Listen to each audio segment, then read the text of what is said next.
بسم الله الرحمن الرحیم. یو ملګری سوال کړه دا چې زه اکثر ځان ته مونځ کوم نو په هغې کې جهري منځونه راځي، سبعي، ماښام، ماسخوتن، چې په دې کې تیز اواز سره تلاوت کیږي. نو دا ما دپاره یو قسم دا خوند ورکې محسوسیږي د منځه کولو کې چې زه تیز اواز سره کوم. آیا ما دپاره تیز اواز سره تلاوت کول دا په منځه کې ټیک دی او که نه؟ چې زه یې ځان ته بیله کوم. الجواب وبالله التوفیق. معززو، منځونه دوه قسمه منځونه دي. یو تیلی شي جهري منځونه، بل تیلی شي سري منځونه. سري هغه منځونه دي لکه ماسپښین مونځ شولو او همدغې طریقې سره مازدیګر مونځ شولو.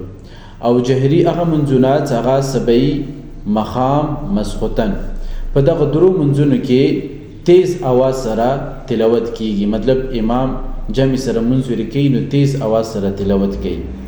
نو که چیرې یو کس ځان ته منځ کوي او بیا تیز اواز سره په دغه درو منځونو کې تلاوت کوي نو دا دې دپاره بالکل جایز دي، ټیک دي.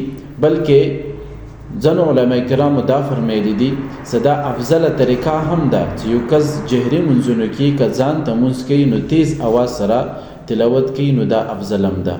نو بالکل کوی شي، هیڅ قسمه په دې کې حرج نشته.